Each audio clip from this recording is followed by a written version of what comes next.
A little birdie has told me that you love singing power ballads by the greats like Whitney Houston or Celine Dion.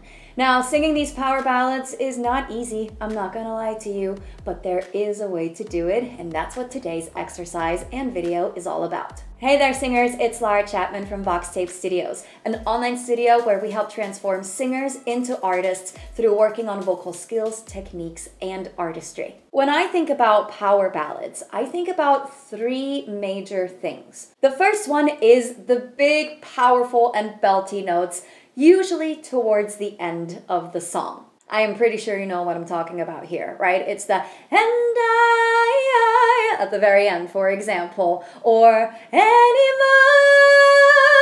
in All By Myself by Celine Dion. Those are those big notes at the end of the song that make it a power ballad. The second thing is dynamics. Of course, we're going wild at the end of the song. Usually those songs start off in a much quieter place. This is really important because we want to build an arc in the song. We don't want to go full steam ahead at all times. No, we need to build up the song so that we're not just blasting and people will get tired of listening to us sing because it's so loud all the time. So we definitely need to make sure that we're looking at dynamics and starting it in a softer tone and volume before we go to those big belty notes at the end of the song. And then third is vibrato. There's two kinds of vibrato. We can have a mood-setting vibrato at the beginning of the song, you know, in the more lower notes. For example, if I...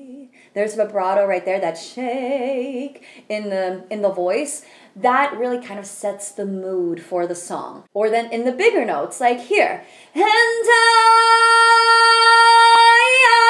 I hear that vibrato coming in there at the end. That's a very different type of vibrato. That's more like a drama vibrato. Now, in here, nothing changes. The mood-setting vibrato and the drama vibrato are the same thing. Like what's happening here in your voice, in your throat, is the same thing, but they're used in different ways to set the mood or to add drama to your song. With these three things in mind, let's now look at an exercise that you can practice so that you can really nail these power ballads. All by myself. Remember how I talked about dynamics? Right here is where we want to start at a low volume so that we can build from here. We're maybe at like 20-30% of what I can do down here. Don't wanna be all by myself. Did you see how I took my time building here from the 30% where we started out to the big self at the end? The don't wanna be. That's the part that we want to use to go from 30 to like 70%, and then we have another, like from 70 to 80%, we have another 10% there to give us at the end. Now, here's what you need to do to make sure you're not screaming, because Lord knows I don't want you to scream. I want you to think about your 80% as your new 100%. If you're singing at 100% of the effort and the volume that you can create, you're gonna do too much and you might sound shouty, and I don't want that for you. So just think about 80%, that's your new 100. You don't need to go any louder or sing with any more effort than that. That's gonna make sure you're not shouty, but you still sound incredibly powerful. Alrighty, are you ready to do the whole exercise? Let's do it together. All by myself, don't wanna be all by myself, all by myself, don't wanna be all by myself, all by myself.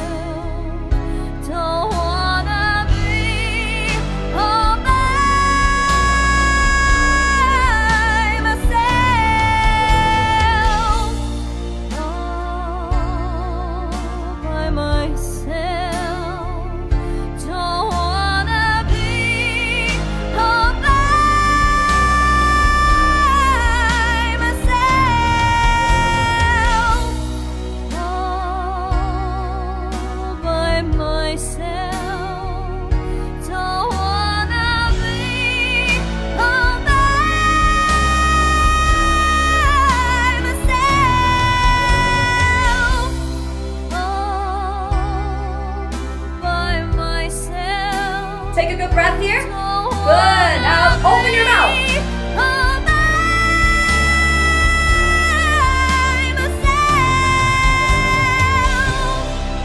Well done. Alrighty, how did that go with this exercise? I really hope that you were not just screaming and shouting and almost like yelling these high notes there at the end.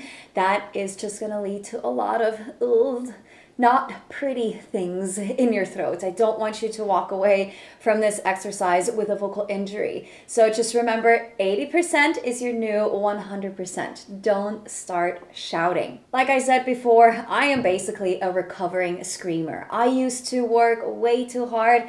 I sounded shouty instead of like having that beautiful belt, and it was just overall not a good time. My stamina was not good at all whatsoever. So I was really struggling to keep my voice healthy and, you know, just sing for longer periods of time. And that is exactly why I created a brand new online course called the Effortless Singer, and it will be released mid-October of 2023. I am so excited to share this with everyone because this is definitely the course that I wish that I had many years ago, because then it would have saved me a trip to the ENT and a lot of frustrations with my voice. If you are a singer just like I used to be, you're working way too hard, you feel like you're shouting and not singing, you're going flat on high notes, you have a big gap in your range and there's a big crack when you're switching from chest voice to head voice and other things like that, then please check out my new course, The Effortless Singer, because it's really going to change the way you sing